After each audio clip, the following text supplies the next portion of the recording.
Hello, and welcome for the final time to the Adventures of Ceridwen, read to you from my garden. And the title of this episode is The Night of the Blue Moon. Her search may have been over, but Ceridwen had not failed. When she entered the field to join the other sheep, they seemed familiar. "It can't be," came a faint voice from beneath the spreading branches of a hazel tree. It was Nesta, Ceridwen's mother. She was overwhelmed with joy. She knew her life was coming to its end. The birth of the twins meant that her lambing days were over.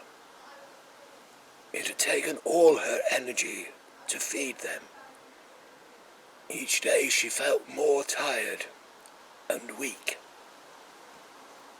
and she had almost given up hope of seeing Ceridwen ever again in this world. Edred, the ram, had been bought by another farmer from the hills.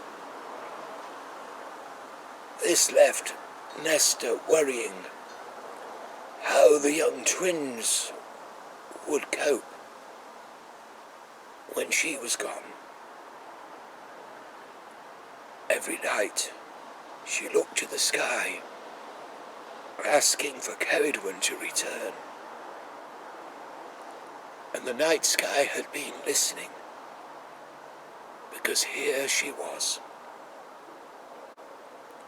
"Hello," came a voice sounding just like Edred. "Who are you?" "It's Ceridwen," replied Nesta. "Your big sister." "The one who went missing?"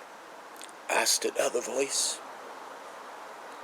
"Meet your brother Lloyd and your sister Delith," said Nesta. "The farmer's daughter gave them their names. Delith means pretty one, and Lloyd means rich grey, because as you can see, his wool is a beautiful dark grey colour." Nesta was so excited that she continued. "You can see by your brother and sister's questions that they're just as inquisitive as you were when you were a lamb." "I'm still inquisitive," replied Ceridwen.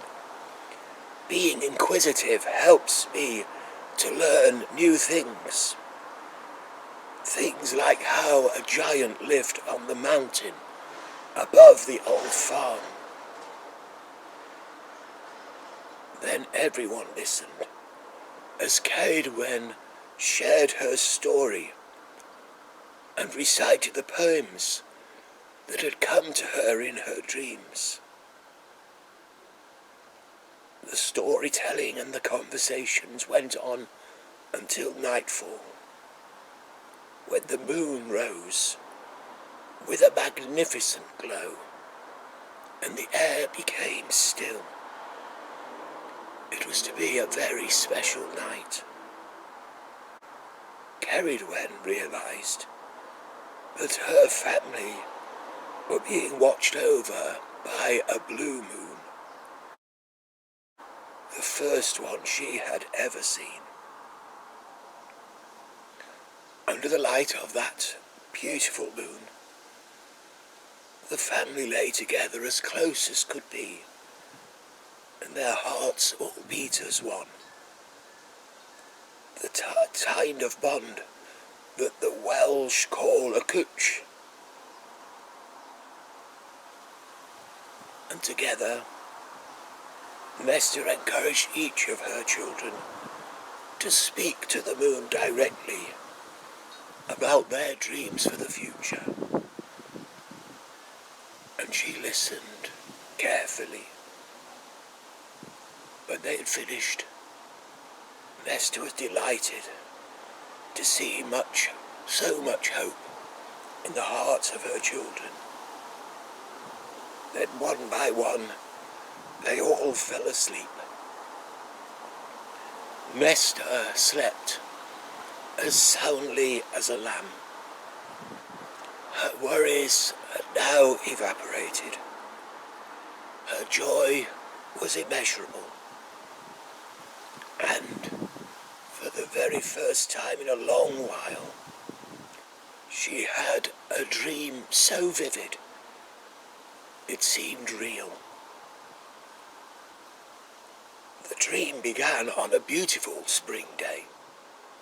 Nesta was skipping along behind her mother. She was as happy as could be. Whenever she was hungry, Nesta's mother was there to feed her. Whenever she got lost, she was drawn back by her mother's familiar and oh, so sweet bleat.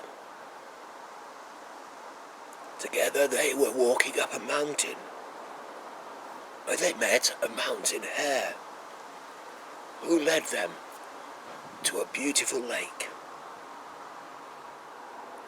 Nesta's dream continued deep into the night, until, surrounded by her children, and with a peaceful smile on her beautiful face, she slipped away into the eternal dream.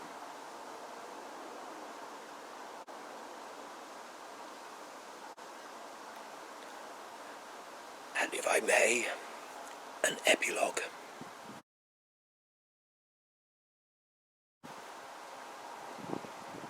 Nesta's children never forgot the last night they spent with their mother. The only thing greater than their sadness was the love in their hearts, which grew stronger and stronger as the years went by. Every night they looked to the sky and remembered the happy times. In the years that followed, Lloyd won first prize at the Anglesey show and became one of the most popular rams at tupping time, and the father of many more Welsh black sheep. Delyth formed a special bond with Emily, who always made sure that Delyth's fleece was given to a local woman who made beautiful crafted gifts. And one spring day, when Ceridwen had given birth to her first lambs, she roamed towards the shore. She was heading to a small island called Llandywin. This island had a little church, but Ceridwen's favourite place was a small well. The well was named after a saint from long ago, a woman who was unable to marry the boy she loved and refused to marry anyone else. Dwynwen was the girl's name, and today she is the Welsh patron saint of lovers. When Ceridwen arrived at the island, she saw a familiar sight. It was a young man driving a pony and trap, and sat next to him, where she had been just a few years ago, was a kindly-looking young woman. The traveller boy, Vano, was now a fine-looking young man. He was bringing his sweetheart to this special place. In his pocket was a ring made of gold from the Clogau mine.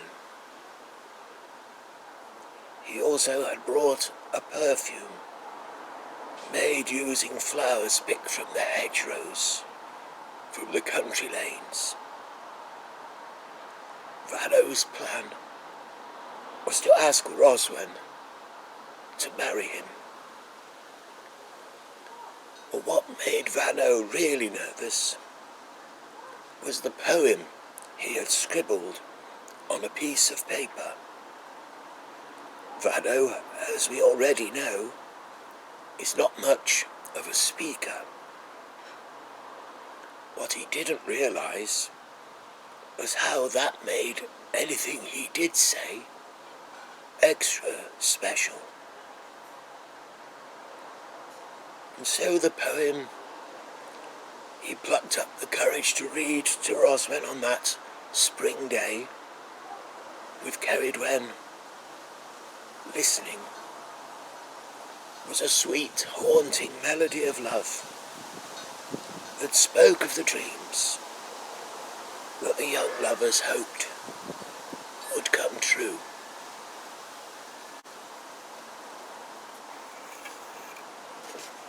There we are. Reached the end of the story of Ceridwen. You've not met Ceridwen yet, have you? And I deliberately kept Ceridwen out of the pictures, really because of what I felt was an important revelation about her towards the end of the story, that she is a Welsh black sheep, a particular variety that is in the Welsh mountains, the Welsh hills, and the story though came from this little lady here. This is my Ceridwen, and she's been in my garden for a number of years. I used to think she was called, I think it was Belinda, but she whispered in my ear once, "No, my name is Ceridwen." And it was Ceridwen who, in that sense, led me to the stories about which you've heard these last few weeks. So thank you for watching, for listening, and again, how about trying to think of the poem either that Nesta had on that last evening with her children, or Vano's love poem to Roswen. Thank you.